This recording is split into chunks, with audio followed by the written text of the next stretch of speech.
Hola, ¿cómo están? Bienvenidos a este podcast Afinando el Camino. Hoy tengo una súper invitada, tengo una manager que también tiene un sello disquero urbano y vamos a hablar sobre cosas muy interesantes. Quédense hasta el final, véanlo todo completo y también al final del video vayan a seguirla en redes sociales y a mí también síganme en Instagram y en TikTok.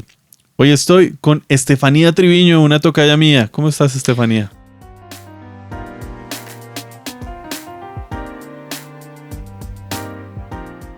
Oye, compartimos apellido, Sí. eso es raro, no está normal encontrar a alguien Triviño. Es cierto. Gracias por existir, de antemano.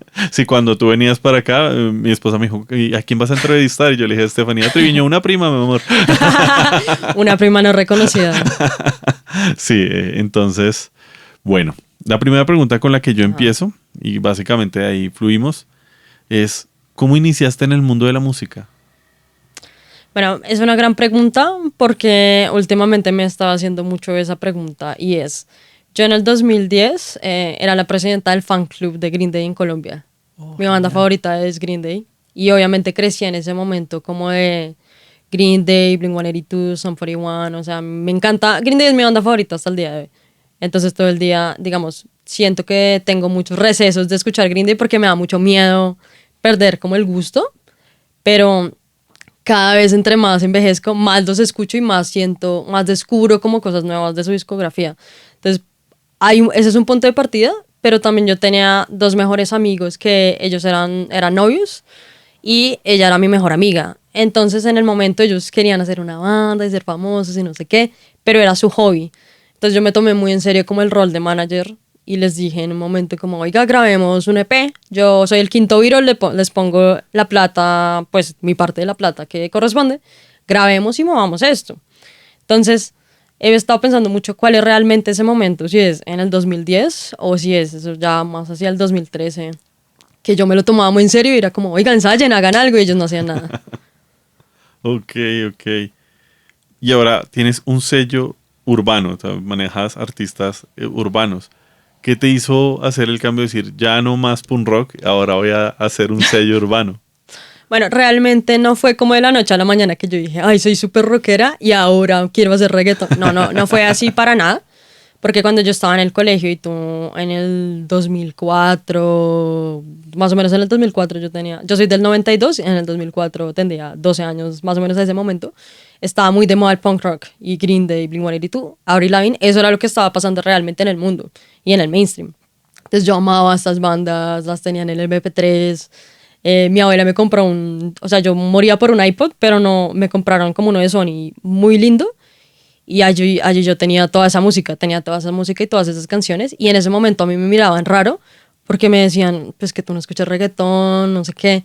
Y yo, claro, o sea, en ese momento el reggaetón era algo nuevo en el 2004 o 2005 porque no, o sea, no existía el reggaetón realmente.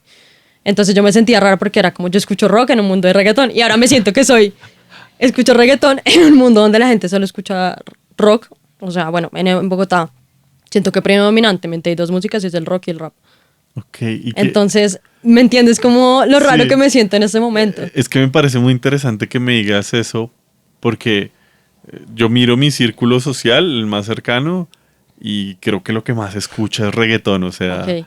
entonces me gustaría saber qué te lleva a decir que Bogotá es una ciudad de rock. Bueno, no lo digo yo, realmente. Rock al Parque ya 30 años, la derecha, Terciopelados tuvieron un gran Claro. momento en los 90s, a comienzos de los 2000s. No lo digo yo, o sea, no quiero que, no quiero que digas eso, porque sí lo digo yo, pero no lo digo yo. Y todos mis amigos son muy rockeros. Ok. Todos mis amigos son muy rockeros y mi círculo de personas cercanas son muy rockeros. Y entonces yo siempre como, oye, ¿ya escuchaste la nueva canción de Karol G, Fade, lo que sea? Es como, pero que es, o sea, como, ¿quién es Fade? Sí, Entonces, soy de esos. raya, o sea, yo rayo con ellos, o sea, no rayamos realmente, pero ellos rayan conmigo y yo con ellos porque yo es como, wow, ahora estoy en el otro lado del espectro, en el que yo no me reconozco tanto en el rock. Porque, bueno, perdón, y volviendo a tu pregunta, la pregunta era, ¿Qué es lo que te hace decir que ahorita Bogotá es más rock que reggaetón? yo pienso que Bogotá es una ciudad parecida como a lo que pasa, lo que contaba Cerati en la ciudad de la furia. Y es que es una ciudad donde tú tienes que ser fuerte y donde a ti la vida, o sea, a las buenas o a las patadas. Entonces aquí es muy difícil surgir y siento que la música que hizo Terciopelados, La Derecha, El Sinsentido, bueno, en fin, bandas, representa mucho el espíritu de lo que es esta ciudad de asfalto que no perdona, o sea, no te perdona. O sea, tú aquí o tienes éxito o te vas a tu casa o te mueres. Entonces, pienso que es un sentimiento generalizado que a los bogotanos les gusta el rock, pues porque tenemos la tradición de Rock al Parque, tenemos muchos festivales de rock, aquí hay bandas por todos lados. Además, lo que te digo, como que en los 90s y en los 2000s predominó mucho el rock en el mainstream y predominó también en la escena de bandas de Bogotá. Entonces, realmente sí, sí siento que está por todos lados el rock. O dime cuándo has visto, no, festival emergente, de reggaetón emergente. Eso no existe. Sí, no existe. No existe. Sí, es que Bienvenido a mi dilema, a mi vida. Cuando me estabas contando eso, yo empecé a pensar, ok, ¿qué conciertos así pequeños que me voy a un bar? Entonces, ¿en qué bares veo que hay batería, bajo, guitarra? Que puede ser un formato de rock, pop El o genérico. pop rock, o sí, se ve mucho. Pero un formato donde voy a ir a un man allá con un DJ atrás. No pasa, no pasa. No, yo no lo he visto. Y sabes, yo he hecho mucho el ejercicio de decir, si yo te digo, dime 5 bandas de rock emergentes, tú dirás 1, 2, 3, duplas, algo se te ocurrirá. Mientras yo te digo, dime 5 artistas emergentes de reggaetón o de trap de Bogotá. Ok, yo creo que... O sea, yo ya bueno, te tú puedo y yo decir. que somos ñoñitos de la música, pero la gente normal, un usuario normal de Spotify o una persona que escuche radio en el carro no te va a saber decir. Sí, no, y hace 6 meses yo no te hubiera sabido decir. Ahorita que estoy investigando para poder invitar personas a este espacio, he ido conociendo y hay propuestas bastante interesantes en Bogotá. Pero en cuanto a lo que me dices, sí estoy cayendo en cuenta que sí, Bogotá espera más un formato clásico de Claro, de batería, banda. bajo, guitarra y voz. Ahí paré de contar. Y también hay, bueno, no siempre, pero a veces hay como un cierto, no odio, pero sí como un cierto a los formatos que son ahora menos, claro, pero que es solo pista y voz. Entonces, como si no tienes instrumentos, tú no eres un músico, de verdad, no eres un artista, de verdad. Entonces, claro, como está ese prejuicio, no hace nada fácil el trabajo de un artista urbano emergente o que no lo Claro. conoce tanta gente, ¿me entiendes? Y ese es el trasegar de todos los días de nosotros. Pero te hago las preguntas que yo después, yo no lo hago, yo lo hago desde el desconocimiento. En Medellín también el formato pista y voz sí se mueve. Pensaría que sí, porque pues a la final alguien que hace reggaetón es con lo que se va generalmente y genéricamente y estándar, por decirlo de alguna manera. Ya, si tú eres un artista gigante, es que también tener una banda es difícil, porque tú tienes que pagarle a los músicos, tienes que tenerlos bien. Aquí la gente no va, voy a ser el músico de alguien de reggaetón por amor al arte, eso no existe. Entonces a ti te toca tener buenos músicos que entiendan el reggaetón o el urbano, lo que sea. Por ejemplo, el baterista de Maluma, que es súper rockero y que El no sé qué. sinsentido, ahorita estábamos hablando del Ajá, sinsentido. Entonces, siento que pasa eso. Pero digamos, por lo general, también es bueno que los artistas urbanos sean solo pista y voz, porque les permite en formato de, por ejemplo, convocatoria, no sé, Festival Centro o lo que tú quieras, le permite como, es que no trae 40 músicos, que es como, ¿quién va a contratar esto? Claro. O sea, ¿quién lo va a contratar en serio? De pronto se lo van a tomar en serio, sí, pero, o sea, ¿a qué costo? No, y es que suena bastante chistoso porque la industria musical impulsó bastante el reggaetón y, y todo el género urbano, porque a final de cuentas era un formato económico. Tenías par bailarines y tenías una voz adelante y ya podías hacer un show que llenara un salón completo y se volviera Ok. muy rentable. Y que el público esté diciendo, venga, yo quiero un poco más que ver a un artista cantar, que incluso lo vi hace poco con Justin Timberlake, que él mantenía su música atrás, no tenía banda y ni siquiera cantaba y la gente estaba insatisfecha con ese concierto. Pero la gente está insatisfecha, perdón y te corrijo, Ok, corrígeme porque... porque Justin no estaba cantando, o sea, por ejemplo, hizo, se me olvidó, se me pasa tiró el nombre. el micrófono al piso. Se me pasa el nombre de la canción, pero tiró el micrófono al piso y dejó de cantar como por un minuto completo. O sea, es como, no, o sea, no puedes hacer eso. O sea, como, Claro. yo amo a Justin Timberlake y vi los videos y dije como, o sea, hasta cierto punto digo, ok, porque en vivo los artistas tienen que interactuar con el público. ¿Sí? Yo no soy tan fan, por ejemplo, Enrique Iglesias hace mucho eso. Es como así, Cante, micrófono sí. al público. Es como, sí, chévere, pero, o sea, la gente se gasta un montón de plata por venir a verte cantar a ti, que supuestamente eres una leyenda o lo que sea. Claro. Entonces, en ese sentido, sí, siento que debe haber respeto al público, esencialmente, en un concierto cualquiera. De acuerdo, de acuerdo. Y el formato, o sea, digamos, un músico urbano cuando está empezando puede contar que tiene su pista y puede él cantar. Ujú. ¿Ese formato se mueve o si no, o igual a ellos les toca mínimo tener un DJ detrás? Por lo general, ellos siempre dan DJ y voz. Por Ok. lo general, digamos, los chicos que yo tengo en este momento van DJ y voz, esencialmente. He sido yo la que les he dicho como, oiga, ¿y si tenemos un baterista, un bajista, un guitarrista? Por ejemplo, Faye tiene, en su formato, tiene un súper guitarrista, cerdísimo, y también se lleva muchos momentos como el protagonismo, pues en el en vivo, ¿no? Porque pues en la producción no sé qué tanto. Pero sí me parece lindo cuando el reggaetón utiliza músicos de verdad. Por ejemplo, bueno, o sea, la gente me va a criticar la gente, pero no sé si has visto el Tiny Desk de J Balvin, que es como en el Hudson River o algo así. No, no he tenido Él oportunidad tiene de un verlo. baterista cerdísimo. O sea, otro nivel de baterista. Y tú te sientes a ver y es como, pero está haciendo el mismo chispón de siempre.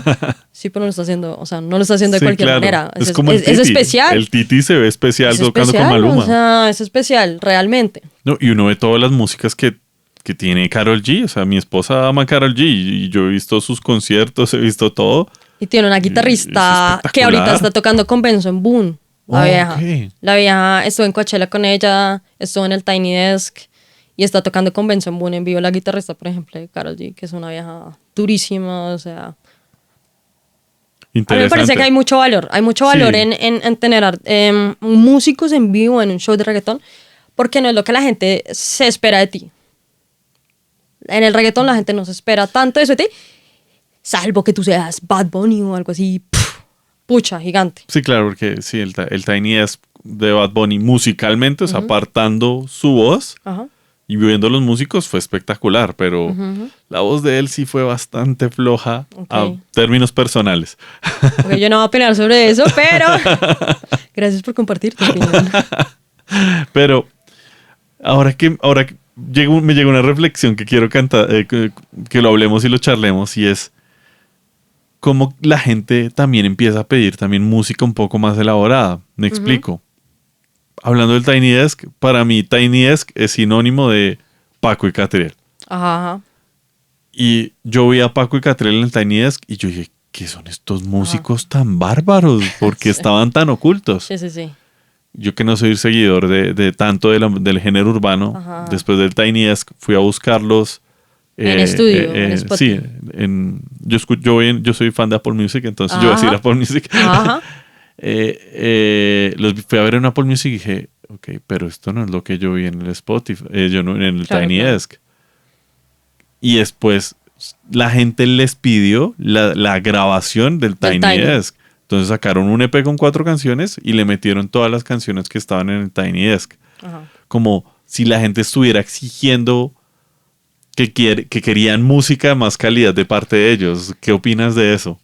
Tengo la respuesta perfecta en este momento, que también es, o sea, digamos, no quiero decir, oh, wow, soy una gran erudita de la música, pero si tú quieres ser manager o estar en la industria musical, pienso que sí tienes que estudiar mucho la historia, o sea, yo soy muy ñoñita de la historia de la música, muy ñoñita. Y en el libro de David Byrne, bueno, el clásico del que es como cómo se hace la música, lo que sea, él habla un poco de justo esa dinámica, en el que tú ahora, antes, si tú eras, por ejemplo, Michael Jackson, ¿qué hacía? Él lanzaba su disco y él se iba de gira para promover las ventas del disco. Y yéndonos más y más atrás, los artistas de jazz, R&B, soul, negros de Estados Unidos, protestaron en el momento en que la música pudo ser grabada. Porque tenía valor el estar ahí, tú viendo a estos artistas, tú viendo cómo se machacaban los dedos tocando lo que sea, improvisando, no sé. O era Charles Parker tocando, ¿me entiendes? Ujú. Eso tiene un valor muy especial porque tú no puedes replicar lo que tú haces en vivo en el estudio. Y ahora los músicos anhelan sonar en vivo como suenan. O sea, anhelan sonar en vivo como suenan en el estudio, pero eso no es posible porque tú lo puedes repetir ese momento del concierto 2 veces. Entonces, antes los artistas decían, no, tú eres artista si tú tocas en vivo. Y ahora tienes que tocar en el estudio y tener un disco. Tú en el estudio puedes grabar la canción 700 veces. Tú y yo lo sabemos. O sea, tú puedes estar en el estudio y grabar y bla, bla, bla. Pero analizando ya lo de Catriel y Paco Moroso, que los compararon mucho con Ilia Kuriaki de Valderrama, a mí me parece que no son comparables contra nada. Sí, estoy de acuerdo, no son Contra comparables. nada. Y si tú me dices, es que es urbano, es que es jazz, es que es... No es nada. Sí, no es nada. Pero es todo, ¿vale? Sí, también que tiene influencias claro, de todo eso, sí. Claro, a lo que me refiero es la combinación de muchos elementos muy cabrones y muy hermosos.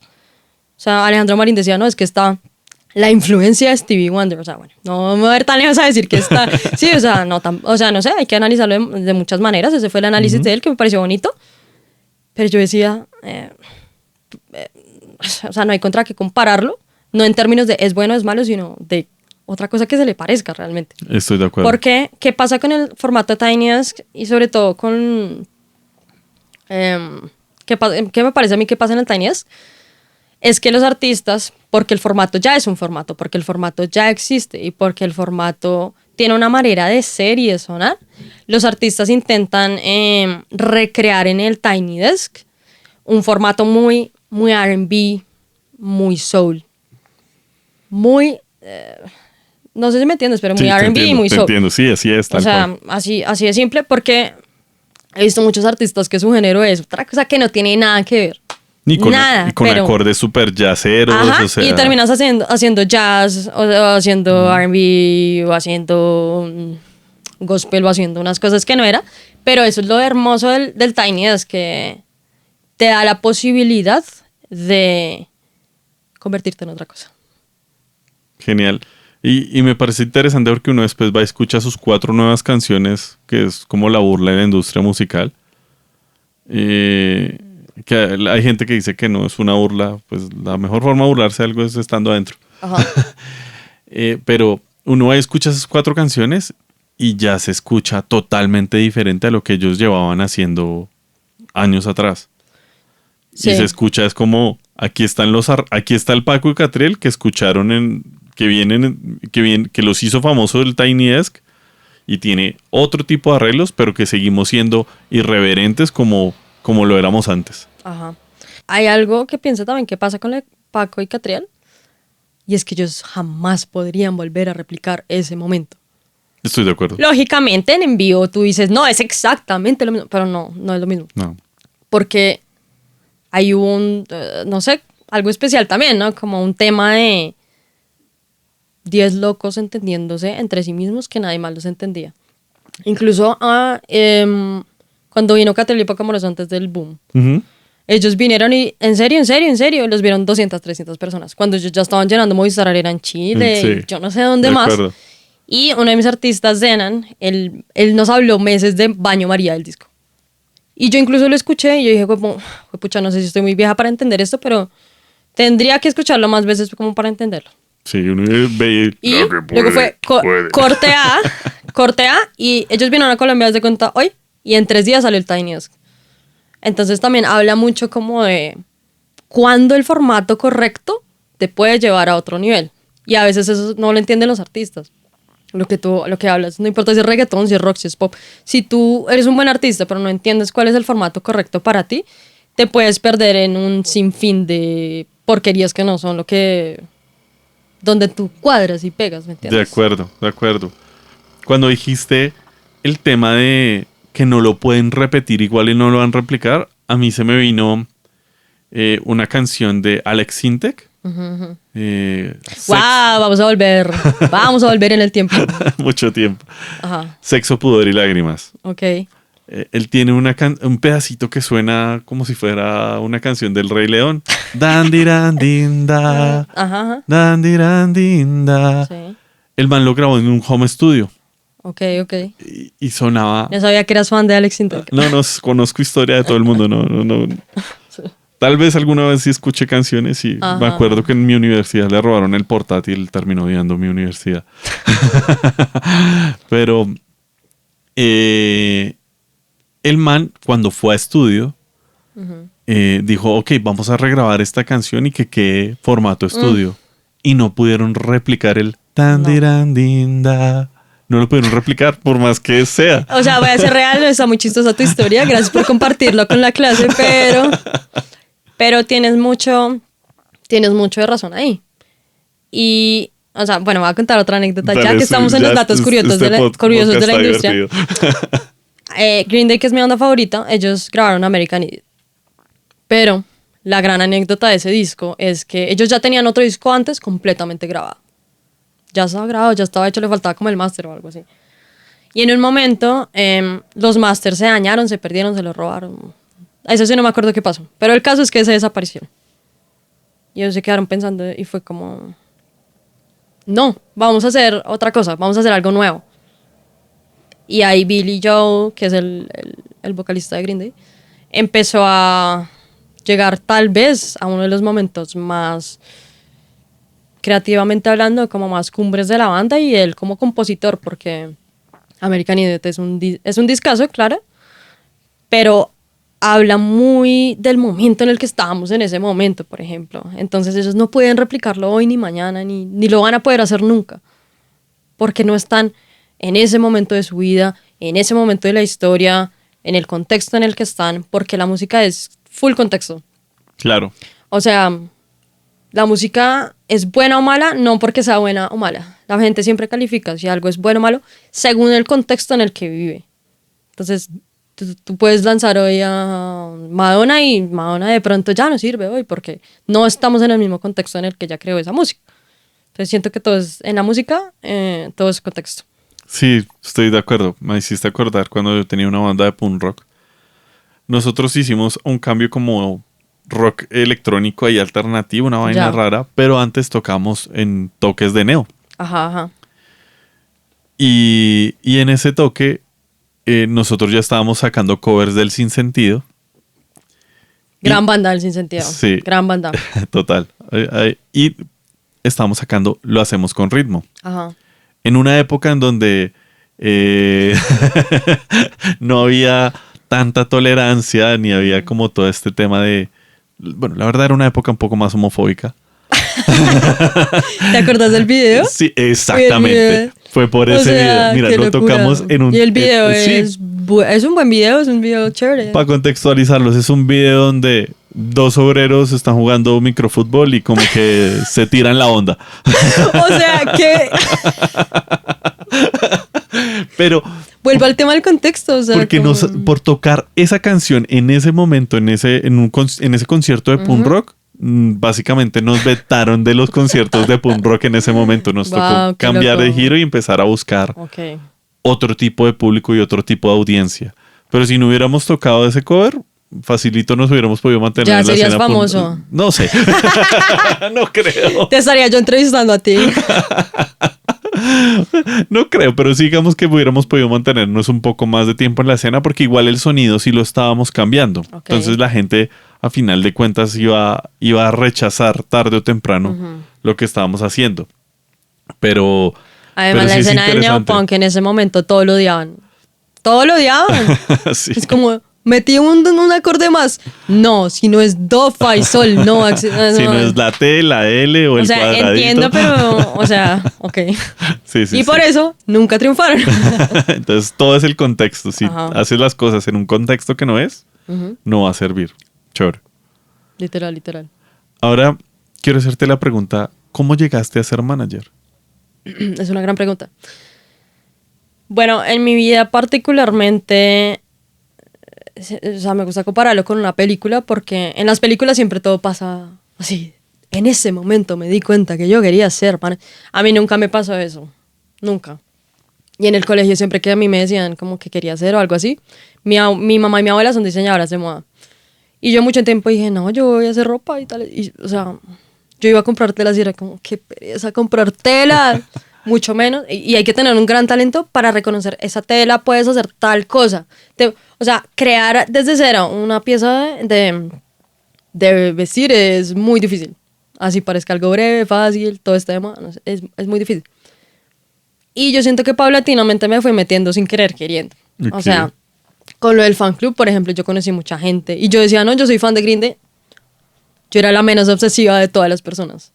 Los demás eran como, no, tú sabías que él se emborrachó, yo no sé dónde. Yo era la menos obsesiva. La menos obsesiva. Y eso que yo soy una persona obsesiva cuando me obsesiona un tema. Sí. Pero en ese momento conocí mucha gente y muchos amigos músicos eran rockeros de la escena. O sea, pues no era nadie grande, o sea, realmente. Pero todo el mundo quería tener una banda o armar una banda. Estaban los de Skate for Stereo que hacían covers de Green Day. Entonces la gente en un momento decía, como Green Day venía por primera vez en el 2010, la gente decía, ¿quién debería abrirle? Entonces hubo una gran conmoción, debería ser Aria 2, debería ser yo no sé qué. Al final terminó tocando Don Teto antes porque era un festival, la gente los odió. O sea, en ese momento había como mucho amor y odio contra Don Teto. Me estoy desviando del tema. Pero yo empecé a tener muchos amigos que eran músicos simplemente y yo en mi vida creo que me la he pasado mucho en estudios de grabación y en ensayaderos con la gente borracha. Y uno es como, no venían a ensayar y es como, no vino el baterista, entonces nos emborrachamos. Okay. O no vino el guitarrista, tú tocas la guitarra y era como, amigo, yo puedo tocar do fa solos. Está bien, pero no puedo seguir en la banda. Y luego llegó lo que te digo de mis amigos que tenían una banda. Gaby y Germán eran mis amigos y ellos tenían una banda que se llamaba San Patrick's, por San Patricio y no sé qué. Entonces yo me volví la manager de ellos y yo les conseguí toques en la Tadeo, porque yo estudiaba en la Tadeo. Y una vez hicimos un toque en Revolution Bar, cuando Revolution Bar, o sea, no sé contra qué comparar ahorita Revolution Bar, pero era un bar muy icónico del punk rock de Bogotá. Sí, y ahí hacía eventos Radioactiva, de Radioactiva se la pasaban en Revolution Bar, que era en la 74, como cerca a la Caracas. Sí. Una vez hicimos un tributo, y ellos también hacían tributo a Green Day. Entonces yo los metía por el lado que eran tributo a Green Day, pero ellos tenían su propia música. Entonces, hicimos muchos toques en Revolution. Una vez hicimos uno de tributo a Green Day, Mago de Oz, Blink-182 y Arctic Monkeys. Eso fue muy chistoso porque había como 800 personas. Y yo decía, ¿pero en qué momento? ¿Nos quedó plata? No, pero fue mucha gente, sí. Eso pasa. Y como que paulatinamente y gradualmente eso me hizo que conociera a otro amigo guitarrista. No, es que él toca la guitarra. Ah, bueno, chévere. O sea, yo nunca me lo tomé. O sea, nunca dije, es que me voy a meter en la escena del rock. Nunca realmente fue mi intención. Sino que todos mis amigos eran músicos, eran artistas. O todo el mundo quería tener una banda en ese momento. Entonces yo me la pasé mucho en salas de ensayo, en ensayaderos, como en sesiones de estudio, tocando, grabando. O sea, obviamente yo no tocaba nada, pero pues ahí estaba yo como acompañando. Y luego ya, como en el 2017 más o menos, yo me empecé a meter como apoyo de acreditaciones de prensa de Stereo Picnic y luego eventualmente de Cordillera. Entonces yo ya había dejado un poco la escena. Okay. Y ya yo ya estaba como vieja realmente para la escena. Entonces empecé a conocer muchas bandas nuevas, como eso me hizo conocer muchas nuevas bandas, como por ejemplo, no sé, todo lo de Nicolás y los Fumadores, o Quemarlo Todo por Error, o bueno, esas bandas como de ese momento, o de este momento, no sé todavía. Sí, por ahí escucho a Nicolás y los Fumadores. Ajá, y yo sentía que en ese momento como que yo ya, como que después de que pasa cierta edad, tú ya dejas de escuchar música nueva porque la plástica de tu cerebro, o sea, tu cerebro no es el mismo después como a los 25, entonces tú dejas de escuchar cosas nuevas porque te repele y estás como, qué pereza. Entonces yo dije como, guau, hay como una nueva escena de alguna manera de como más Gen Z pasando acá. Y ya hacia el 2020 me escribió un amigo, bueno, como éramos como amigos de festival, como hicimos muchas cosas como para Stereo Picnic. Él hizo muchas cosas, él trabajaba en Páramo, entonces hacía muchas cosas para Stereo Picnic y yo me la pasaba con todos ellos todo el tiempo. Entonces lo que te digo, no era como que yo dije, yo me quiero meter, sino que pues todo el mundo era como, no, vamos a este toque, vamos a, no sé, o Stereo Picnic que hacía Picnic Station en los Andes, entonces era como, vamos a los Andes, entonces, bueno, pues chévere, pues vamos, ¿por qué no? Entonces en ese momento un amigo me llamó a que le ayudara a hacer la prensa de su proyecto porque él hacía como hip hop y R&B. Entonces en ese momento yo dije como no, realmente no tengo ni idea, o sea, pues tengo idea pero no tengo ni idea, pero hagámosle, o sea, como yo le meto a tu proyecto y pues ahí vamos mirando qué va pasando. Y ahí fue donde ocurrió el cambio como de rockero a urbano y a reggaetón un poco. Ok. Porque él me decía, no, es que yo quiero hacer un video como Nicki Nicole. Y yo, ¿pero quién es Nicki Nicole? ¿De qué me estás hablando? O sea, como, ni idea. Entonces me tocó empezar a investigar mucho como la escena argentina, sobre todo, que era lo que estaba pasando en ese momento. Entonces luego fue como, conocí como a, no sé, Litquila, Nicki Nicole, Camilo J, que yo no sé quiéncito. Entonces ya me tocó, entonces quieres hacer eso.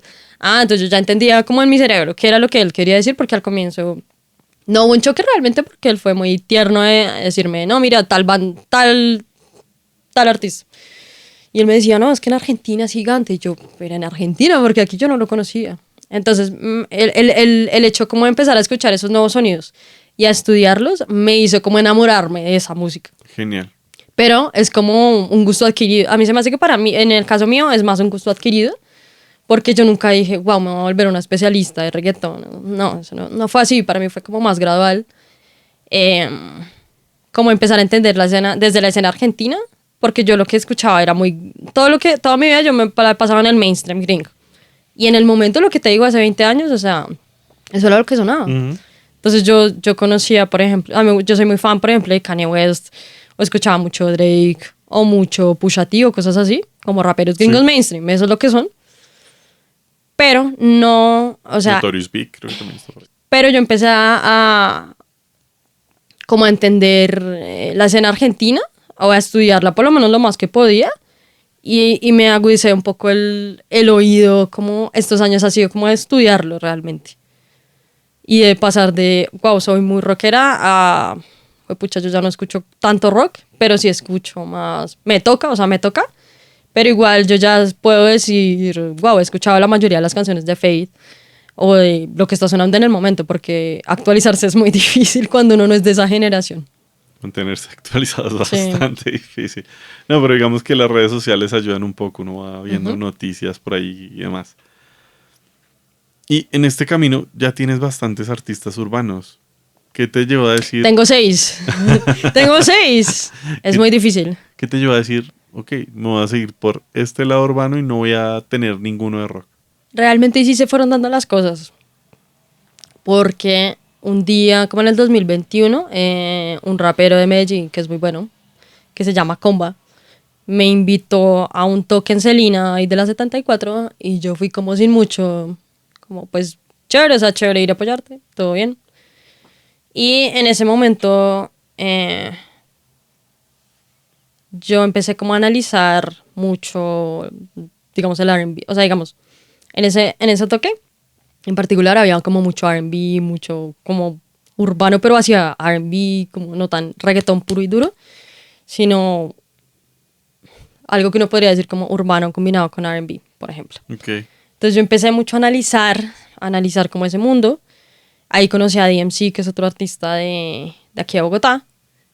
Y yo le escribí a Diego en ese momento, Diego es DMC, como, oye, yo quiero ser tu manager, veamos a ver, o sea, vamos a ver qué pasa. Entonces Genial. me empecé a meter como en su mundo y llegué a un estudio en Bogotá que es muy reconocido en este momento, que se llama Beats, B-I-D-Z, Beats Records, que su fundador es Juan Camilo Rivas, más conocido, él es un productor acá importante, y como Apolip, y bueno, es fundado como por varios, y Rivas es el hijo del Chato Rivas, que es el bajista de La Derecha, que es Ok. una leyenda aquí en nuestra ciudad de Bogotá, gran bajista.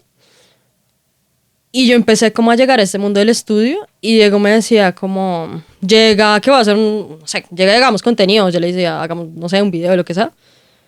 Y él empezaba a mostrarme, no, que mira, que... O sea, me empezaba a mostrar la música y yo quedé como enamorada de que ellos hacen música muy rápido. O sea, yo he visto en sesiones de rock cosas así como una canción, un mes, 2 meses. Y luego el guitarrista es como, ay no, yo quiero cambiarle algo y ya se dañó y se tiró la canción y así. Sí, sí, Entonces me sí. sorprendió mucho porque el proceso de él particularmente era muy rápido, pero también empecé a ver como toda la ola como de artistas que había alrededor de su estudio. Entonces ya era como de... Yo llegaba al estudio y saludaba a uno y ese también era artista. Y otro era artista de Afrobeat. Y otro era artista de trap. Y otro... Entonces como que progresivamente, como te digo, no fue como, Dios mío, este es mi mundo, sino Sí, fue se fue más... dando. no fue como personaje principal, así. No, para nada. Sino que lentamente yo dije como, oigan, aquí hay mucho talento. Pero está como es... bueno, en mi punto de vista en ese momento estaba eso como un poco desorganizado de unos años para acá es que ya todos es como le vamos a meter, entonces ya, o sea, ellos ya cogieron el ritmo necesario. Entonces ahí me fui enamorando lentamente como el reggaetón, a mí de por sí siempre me gustó el R&B, pero el R&B gringo. Y yo no sé ni, o sea, como que el R&B latino y el gringo son dos cosas muy diferentes. Suenan bastante Entonces, diferentes. claro, yo empecé como, qué chévere es, De hecho, tú no sé si sabías que lo primero que hizo Sin Bandera, ¿fue R&B? su No, propósito era nacer no del mames. R&B. Ay, sin bandera. Yo vi una entrevista de Noel Sharris con Leonel García y hablaban como, ay, ¿a ti te gusta el R&B? A mí también. Pues ¿Por qué no hacemos un grupo de R&B? sí, porque los contrataron para escribir canciones Ok. y que fueron a entregar todas las canciones y que para los manes sonaban espectaculares esas canciones. Y cuando las entregaron dijeron, no, esto está terrible y se las Ajá, devolvieron. ajá. Y los manes dijeron, no, pues los dos, cantémoslo los dos. Y empezaron a cantar y al inicio fue porque, ay, a ti te gusta el R&B y a mí me gusta el Ok, R&B. qué Entonces, loco. curioso. Tienes muchos datos curiosos, dato coctelero chistoso. Sí. Me ganaste, me ganaste. Pero Ahí verlo. no sabía, pero qué interesante, porque tiene mucho sentido, de hecho, porque el sonido que ellos intentan, o sea, primero Sin Bandera tiene un sonido Ujú. muy propio. Sí, y uno va y mira, se retorna a lo primero. Me acuerdo de Sirena y como por encima. Sí. Y sí tiene alguno que otro Ah, sonido R&B. dale sirena. Na, na, na, na. Yo escuchaba esa canción mucho en la ruta del colegio. No, Mucho, mucho, mucho. Para mí la ruta del colegio fue también como mi ¿Sí? educación musical. Ok, Sí. Yo no, me para la mí también. pasaba Pero- escuchando la X o no en ese momento. no, Bueno, es que mi conductor era un poco más así como rockero de los 80, entonces él ponía sí. mucho la X. Y no sé por qué, y de vez en cuando él cambiaba la emisora y sonaba algo así. Alguien decía, pongan la mega, aquí tenés. O sea, es como, o los 40 o la mega, y era como, eres sirena. No, mi ruta de colegio fue Jerry Rivera, Ray Reyes. Y es Fue música que hoy en día puro. aún me sigue gustando. Ok, ok, ok. No, yo sí no. Esa ruta no estuve. Y bueno, listo. Entonces, tienes artistas urbanos. Ajá. ¿Cómo ha sido tu carrera desarrollando artistas urbanos, ayudándolos a empezar? ¿Cómo ha sido ese proceso? Bueno, lo primero y lo más fundamental, que para mí es la definición de un manager, es que uno como un buen manager es alguien que tiene la capacidad de reconocer el talento de otro y su potencial antes de que él mismo lo vea. Ok. O sea, eso, pues, ¿qué significa realmente? Significa como lo que te digo, cuando yo llegué al estudio, ellos eran muy talentosos. Pero ellos no tenían el ritmo de...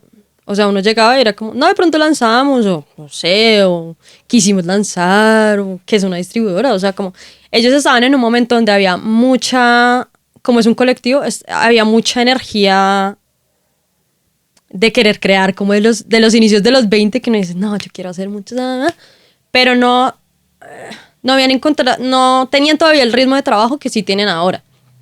O no se habían puesto a pensar, oiga, ¿yo para qué quiero hacer música? En serio, ¿cuál es mi objetivo realmente?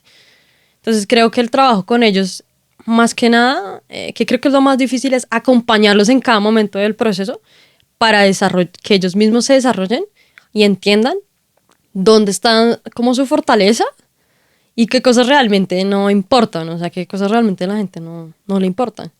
Pero entonces es un poco una valoración primero es un diagnóstico, ¿no? Es como, ok, esto está bien, esto está mal, esto como que no lo entiendo, pero, eh.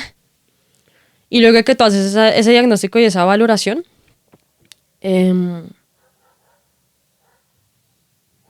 tú pones un poco a rodar un plan de un plan de acción de alguna manera, pero también siento que si no hay química con la persona, no hay nada.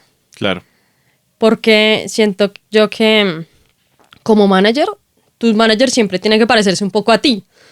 Tiene que representar los mismos intereses. Sí, o sea, tú no puedes ser el manager de Karol G, no puedes ser el mismo manager de Sin Bandera o de Don Teto. Sí, no son lo mismo, no son la misma música, Claro. no representan la misma música, perdón. Y hay que saber entender que tú no puedes replicar lo mismo que haces en uno en el proyecto del otro. Claro. Y que eso es es una práctica muy perezosa, primero, muy facilista, pero también que no te funciona porque cada quien es distinto. Y el merequetengue de la cosa está en encontrarle como la cosita a cada uno. Entonces yo ya sé cómo tú haces mejor este tipo de trap. Puedes lanzar otro tipo de cosas más así, pero hay momentos donde a ellos hay que calibrarlos y como reajustarlos. ¿Sí? Es como give and take, como listo, lancemos esto más experimental, pero volvamos un poco porque eres un artista de trap esencialmente. Entonces si tú te vas muy lejos de eso y haces rock, pues la gente va como Claro. a retraerse un poco de ti. Entonces siento que lo que yo hago con ellos es sentarme constantemente a evaluar y a ejecutar. Ok. Mira, cuando yo tenía una banda de rock que ahorita te estaba contando afuera de cámaras, Ujú. en un momento el vocalista consiguió un contacto donde la idea era hacer giras por colegios Ajá. haciendo playback. Ok. O sea, era poner la canción y el vocalista fingir y todos fingir con los instrumentos desconectados. El único que no tenía que hacer ese oso era el baterista. Sí. Pero en medio de ese proceso conocimos la historia de unos artistas colombianos, no sé de qué ciudad sean porque no conozco mucho esa música, que son Gus y Beto. Ah, sí, Beto. Y ellos empezaron con la mandarina.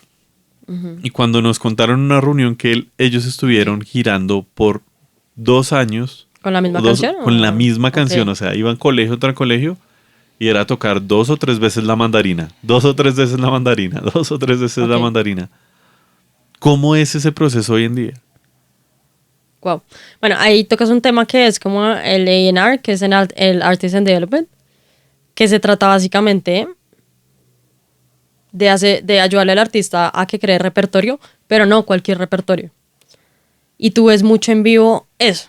O sea, te pongo el ejemplo también en el rock, por ejemplo. Los primeros discos de Avril Lavigne eran muy rockeros, pero un poco más melancolía, triste. Y al tercer disco la vieja se cansó y dijo, no, yo no voy a hacer más música melancólica, voy a hacer algo donde yo pueda saltar, bailar, cantar, o sea, no todo es depresión. Entonces la vieja hizo Girlfriend y se movió y hizo un disco de porrista y bueno, en fin. Eso mismo pasa con los artistas, que uno tiene que ayudarles a crear un repertorio que les permita conectar en vivo también. Porque pues tú puedes tener la mejor canción de la historia, pero si tu canción no pega en vivo, o sea, no conecta, la gente no se está moviendo, ni bailando, ni saltando, ni reaccionando, ni hablando, ni nada, o sea, no pega. Okay. Pero se me olvidó o sea, repíteme otra vez la pregunta. ¿Cómo es ese proceso de manejar bueno. la canción? Entonces, yo tengo muchas sesiones con los chicos en los que ellos me muestran música. A veces son 15 minutos, a veces son 3 horas. Okay. He durado 4 horas escuchando. No, es que estos son mis siguientes 5 EPs. Es como, ok. Pero vuelvo con el tema como de no cualquier manager es para cualquier artista, porque tú lo que empiezas a mirar es dentro de mi criterio, pero entendiendo a este artista y su público y lo que sea que ha creado hasta ahora, ¿cuál será la canción más correcta de lanzar?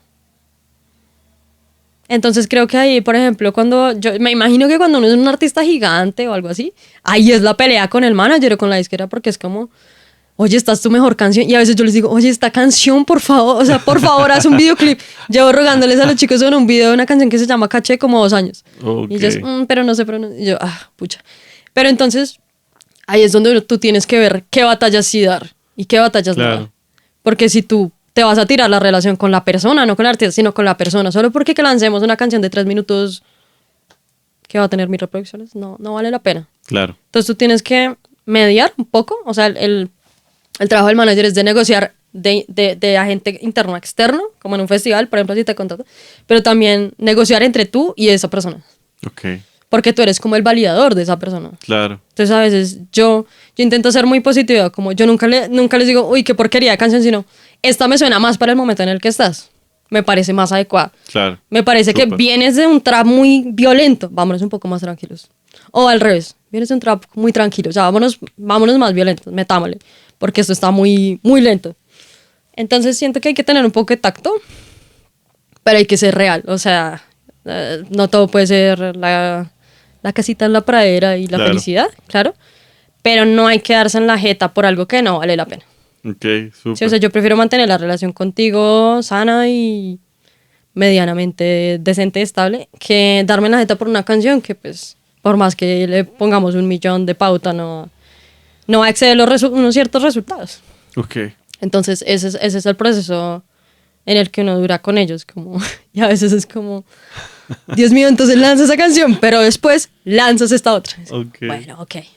Mire que yo me he dado cuenta últimamente viendo, como he visto mucho Instagram de artista independiente para poderlos invitar a este espacio, me di cuenta que hay un error muy común en casi todos los artistas. Y es que hoy es innegable e indudable que hay que hacer contenido. O sea, Ajá. si no estás haciendo contenido, nadie te va a descubrir. Esa es la Ajá, forma en la que te descubren hoy en día. Pero me doy cuenta que el artista independiente hace contenido para otros músicos, no para su audiencia, en su gran mayoría. Pero digamos, por ejemplo, cuando dices hace contenido para otros músicos, como, ¿qué tipo de cosa, por ejemplo? ¿A qué te refieres? Como por ejemplo, he visto una chica que se dedica a explicarle a otros músicos cómo armonizar canciones. Ok. Que el público de cómo armonizar canciones No le es importa. músico y está Ya. fabuloso, pero... Bueno, te voy a interrumpir. Yo soy alguien que interrumpo mucho, Ok, dale, no te pero preocupes. con una idea valiosa. Y es, ¿tú sabes quiénes son los primeros fans de los artistas? Claro, otros músicos. Otros pues, sí. artistas. Claro. Entonces, entiendo tu punto, pero lo que me da a mí mal genio con los artistas es que a veces uno encuentra un artista en TikTok, lo que sea, y uno mira sus TikToks, sus reels, lo que sea, y es como, aquí con mi gatito, yo no sé qué, y es como, a ver, vieja, si yo te estoy viendo, vieja, tipo, lo que sea, si yo te estoy viendo en este momento y estoy gastando 3 segundos más de TikTok en mi vida de verte, yo lo que quiero es ver qué es lo que tú estás haciendo realmente. O sea, si se te fue viral un video de un gato, es como... Claro, no es conecta. porque no estás haciendo lo que realmente debes hacer. O sea, obviamente el video del ¿Quién quiere gatito ser? va a tener, o sea, rescatando el gatito, mil millones de reproducciones. Video de tú cantando, 0. Pero Claro. el problema es, para mí, que los artistas no entienden que lo viral es pasajero. Por eso se llama viral. Y, que Y también- mata. O sea, el COVID sí nos enseña algo, es que lo viral es viral, pero te mata. Porque al final en un mes nadie se va a acordar de ti. Y o muy se va a rara la acordar vez. diferente de ti. O hay personas que logran hacer una carrera de la viralidad, pero porque ya tenían un disco hecho y preparado para el momento en el que pegaran, ¿me entiendes? Pues, por ejemplo, lo que le pasó a Kate Lynch, que se volvió famosa haciendo este meme de la Ajá. canción de Rosalía. Ajá. Y yo la vi en una entrevista diciendo, fue muy duro porque a la siguiente semana todo el mundo en la calle me preguntaba que hablara como el personaje Claro. de Kate, el Claro, personaje claro. de ese video. Ajá, ajá. Y que a ella le tocó hacer un trabajo muy fuerte de Desligarse. Sí, desligarse Y de lo ese logró, personaje. lo logró, la pero verdad no es una nada, tesa. no es breve, no es fácil, no fue o sea, fácil. no es nada fácil. Pero mi análisis, o sea, el mío, que también puede ser debatible, es que los artistas deben ser artistas. Los artistas no son influencers, no son creadores de contenido. Y si ellos se van por las ramas de otra cosa, la gente los va a ver como otra cosa. Claro. Y tú en la vida de artista, o eres una cosa o eres otra cosa, pero la gente no tiene la capacidad instantánea de, es que es artista, productor, cantante, ¿sí? O sea, Pero entonces, a menos que tú seas Miley Cyrus o Demi Lovato, o alguien muy talentoso que realmente sí está en la capacidad de hacer todo eso, claro. que no es todo el mundo. Pero entonces, ¿cómo me diferencio del resto? Porque hoy en día, o sea, bueno, siempre había una cantidad enorme de artistas, solo que antes no había la posibilidad de conseguir estudio fácil o poder promocionarse con las redes sociales o todo eso. Hoy en día ya se visibilizan más. ¿Cómo me diferencio yo del otro artista? Es una pregunta difícil, Pero yo respondería diciendo un poco, no tiene nada malo ser genérico y básico.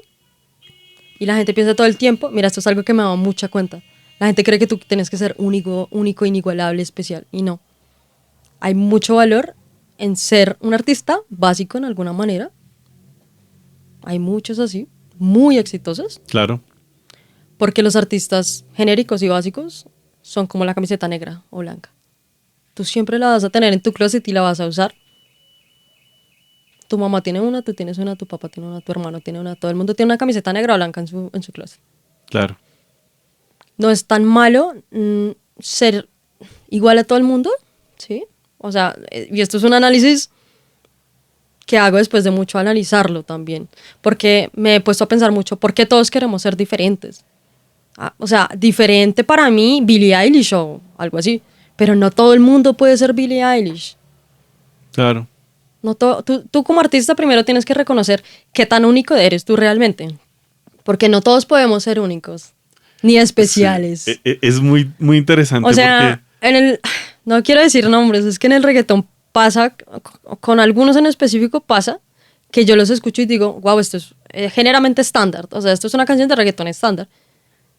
Pero le dio en la jeta a todo el mundo que está haciendo música en Colombia y en Latinoamérica, numéricamente. Entonces, tienes que reconocer ¿para qué quieres ser diferente? O por qué ser estándar. ¿Sí me entiendes? Sí, te entiendo porque es muy divertido porque el reggaetón hizo un cambio en la industria musical. Cuando yo empecé con mi banda y empezamos a movernos en emisoras y en todo el tema, muchas veces escuchamos la opinión, es que esto suena muy a Don Teto, no van a salir por ningún lado.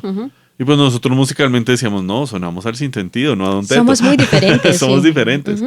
Pero el reggaetón, tú escuchas 3, 4 artistas, 5 que te dicen, oh, suenan lo mismo. Okay. O inclusive aquí en Bogotá he visto cómo creció Morat y hay otra banda que se llama, ay, se me olvida el nombre ahorita. ¿De Colombia? Bogotana también. Pero banda. Banda. Timo. Tiene canciones que suenan muy igual a Morat. Ajá. Y los dos están pegando y suena, y a mí me parece fantástico que los dos estén pegando. Sí. No es que me guste el tipo de música de ellos, pero me parece genial. Gracias por aclarar. Sí, tengo que porque eres diferente. Tengo que aclararlo. Pero me parece genial que dos bandas similares estén pegando al mismo tiempo. Bueno, ahí sí te corrijo y me parece que no son tan parecidas. No, tienen canciones. Claro, o sea, el estilo, entiendo que el estilo general de la vida sí es más o menos similar, como una banda, una banda de hombres esencialmente hablando de sus sentimientos y sus fragilidades. Pero en el sonido siento que son un poco y se diferencian un poco, pero entiendo al punto en el que vas, sí, totalmente. Sí, o sea, me refiero a que alguien que no está tan letrado, pero está muy arriba en el business, en el negocio de la música, te va a decir, usted, en mi época hubiera dicho, ustedes dos son iguales, ustedes no pueden pegar en el mismo lugar. Ya te entiendo. Mientras que yo sé pero que... ¿no has visto el meme de... el de somos piso 21, pero somos alquilados. Pero, ¿sí has visto ese meme? Sí. Es como eso, como...